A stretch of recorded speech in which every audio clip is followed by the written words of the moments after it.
ಸಚ್ಚಿದಾನಂದ birthday ಮೂಲಕ ಸುಮಲತಾಗೆ ದರ್ಶನ್ ಟಾಂಗ್ ಕೊಟ್ರ ಅಂತ. ದರ್ಶನ್ ಜೊತೆ ಸುಮಲತಾ ಆಪ್ತನ ಬರ್ಡೇ ಸೆಲೆಬ್ರೇಷನ್ ಆಗಿದೆ. ಸುಮಲತಾರಿಂದ ಸಚ್ಚಿದಾನಂದ ದೂರ ಆಗಿದ್ದಾರೆ. ದಾಸನಿಗೆ ಮತ್ತಷ್ಟು ಹತ್ತಿರ ಆದ್ರ ಅಂತ. ಯಾಕಂದ್ರೆ ಇವರೆಲ್ಲರೂ ಕೂಡ ಒಂದೇ ಗ್ರೂಪ್ ನಲ್ಲಿ ಇದ್ದಂತವರು. ಮೊನ್ನೆ ಲೋಕಸಭಾ ಎಲೆಕ್ಷನ್ ಸಂದರ್ಭದಲ್ಲಿ ಸಚ್ಚಿದಾನಂದ ಅವರ ದಾರಿ ಬೇರೆ, ಸುಮಲತಾ ಅವರ ದಾರಿ ಬೇರೆ ಆಗಿತ್ತು. ಆದ್ರೆ ಈಗ ಸಚ್ಚಿ ಅವರ ಬರ್ಡೇ ಇತ್ತು. ಸೊ ದರ್ಶನ್ ಅವರ ಜೊತೆ ಬರ್ಡೇ ಆಚರಿಸಿದ್ದಾರೆ. ಇಂಡವಾಳು ಎಸ್ ಸಚ್ಚಿದಾನಂದ ಬರ್ಡೇ ಸೆಲೆಬ್ರೇಷನ್ ದೃಶ್ಯ ಗಮನಿಸ್ತಾ ಇದ್ದೀರಿ. ಸೊ ಅಲ್ಲಿ ದರ್ಶನ್ ಅವರು ಕೂಡ ಇರೋದನ್ನ ನಾವು ಗಮನಿಸಬಹುದು.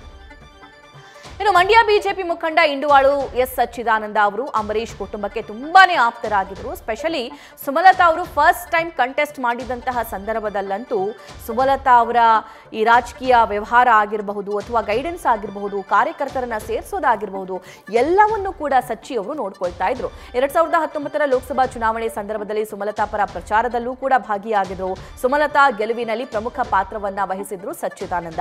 ಆದರೆ ಕಳೆದ ವಿಧಾನಸಭಾ ಚುನಾವಣೆಯ ನಂತರ ಸುಮಲತಾರಿಂದ ಲೋಕಸಭಾ ಚುನಾವಣೆ ಸಂದರ್ಭದಲ್ಲೂ ಕೂಡ ಈ ಮೆಸ್ ಆಯಿತು. ಅಲ್ಲಿ ಅಂತರವನ್ನ ಕಾಯ್ದುಕೊಳ್ಳೋದಕ್ಕೆ ಸ್ಟಾರ್ಟ್ ಮಾಡಿದ್ರು. ಚುನಾವಣೆಯಲ್ಲಿ ನೆರವಿಗೆ ಬಾರದ ಸುಮಕ್ಕ ವಿರುದ್ಧ ಸಚ್ಚಿ ಮುನಿಸಿಕೊಂಡಿದ್ದಾರೆ. ಇನ್ನು ಜೈಲಿನಲ್ಲಿದ್ದಾಗ ದರ್ಶನ್ ನೋಡೋದಕ್ಕೆ ಹಲವು ಬಾರಿ ಸಚ್ಚಿದಾನಂದ ಅವರು ತೆರಳಿದ್ರು ಕೂಡ.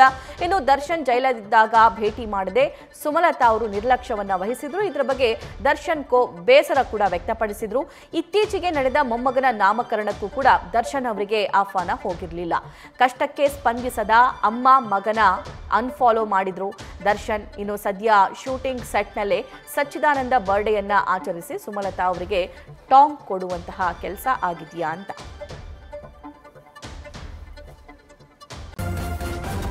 ನ್ಯೂಸ್ ಫಸ್ಟ್ ನಿರ್ಭೀತಿಯಿಂದ ನಿಮ್ಮ ಪರವಾಗಿ.